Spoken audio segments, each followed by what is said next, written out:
আজকে শেয়ার করব চিড়া আর আলু দিয়ে দারুণ মুচমুচে মুখরোচক একটা নাস্তা তৈরির রেসিপি। সকাল বিকেলের নাস্তা কিংবা বাচ্চাদের টিফিনের জন্য এই নাস্তাটা খুব অল্প সময় তৈরি করে নেওয়া যাবে। আশা করছি আমার আজকের মুখরোচক নাস্তা রেসিপিটি সবার কাছে ভীষণ ভালো লাগবে। ভালো লাগলে প্লিজ একটি লাইক দিয়ে দিবেন। ফার্স্টে এখানে দেখুন একটা মিক্সিং বোলের মধ্যে নিয়ে নিচ্ছি 1 কাপ পরিমাণ শুকনো চিড়া। এখন এই চিড়াগুলোর মধ্যে আমি পর্যাপ্ত পরিমাণ পানি দিয়ে খুব ভালোভাবে ধুয়ে পরিষ্কার করে নিচ্ছি। চিড়াগুলোকে আমি খুব ভালোভাবে ধুয়ে নিয়েছি। এখন এগুলোকে খুব ভালোভাবে চেপে অন্য একটা পাত্রে নিয়ে নিচ্ছি। এখন এই চিড়াগুলোকে আমি একটা সাইডে রেখে দিই। তারপর এখানে দেখুন আমি 2টা কাঁচা আলু নিয়েছি। এখন একটা গ্রেটারের সাহায্যে আলুগুলোকে খুব ভালোভাবে গ্রেট করে নিচ্ছি। আপনারা চাইলে এই কাজটি কিন্তু বটির সাহায্যে করতে পারেন। দেখতে পাচ্ছেন আলুগুলো আমাদের খুব ভালোভাবে গ্রেট করে নেওয়া হয়ে গিয়েছে। এখন এগুলোকে আমি খুব ভালোভাবে ধুয়ে পরিষ্কার করে নিব। আলুগুলো আমাদের খুব ভালোভাবে ধুয়ে পরিষ্কার করে নেওয়া হয়ে গিয়েছে। এখন এগুলোকে আমি আগে থেকে ধুয়ে রাখা চিড়ার মধ্যে দিয়ে দিচ্ছি।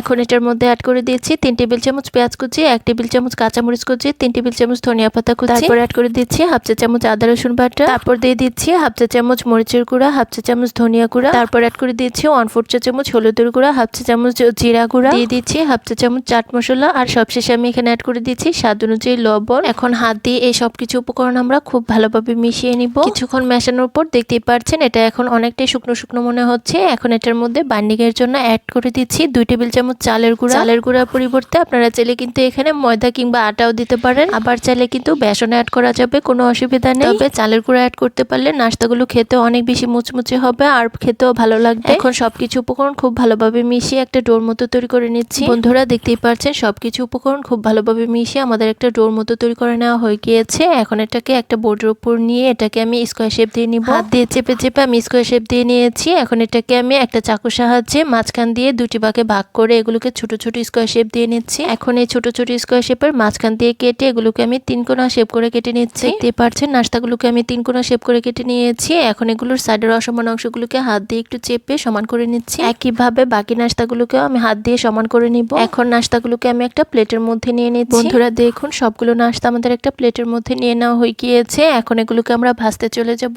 তার জন্য এখানে দেখুন চুলায় একটা প্যানে পর্যাপ্ত পরিমাণ তেল গরম করে এটার মধ্যে একে একে নাস্তাগুলোকে আমি ছেড়ে দিচ্ছি। নাস্তাগুলোর একটি পাশ হয়ে এলে আমি একটা কাঁটা চামচের সাহায্যে নাস্তাগুলোকে উল্টে দিচ্ছি। এখন নাস্তাগুলোকে একটু মিডিয়াম হিটে আমরা সময় নিয়ে ভেজে নিব। বন্ধুরা দেখতেই পাচ্ছেন নাস্তাগুলোকে আমি একটু সময় নিয়ে গোল্ডেন ব্রাউন কালার করে ভেজে নিয়েছি। এখন একটা স্ট্যান্ডারের সাহায্যে নাস্তাগুলোকে তেল ঝরিয়ে তুলে নিচ্ছি। এখন একইভাবে বাকি সবগুলো নাস্তা আমরা তেলের মধ্যে ভেজে নিব। বন্ধুরা দেখতেই পাচ্ছেন এই নাস্তাগুলো আমাদের তেলের মধ্যে ভাজা হয়ে গিয়েছে। এখন এগুলোকে আমি তুলে নিচ্ছি। বন্ধুরা দেখতেই পাচ্ছেন সবগুলো নাস্তা আমাদের তেলের মধ্যে ভাজা হয়ে গিয়েছে। আর দেখুন এগুলো দেখতে কি অসম্ভব লোভনীয় হয়েছে। কাঁচা আলু আর আটা দিয়ে তৈরি আজকের নাস্তাগুলো খেতে এতটাই মজার হয়েছে, আপনি যাকেই খাওয়াবেন সেই কিন্তু প্রশংসা করবে। আশা করছি রেসিপি ভালো লেগেছে। ধন্যবাদ সবাইকে। আল্লাহ হাফেজ।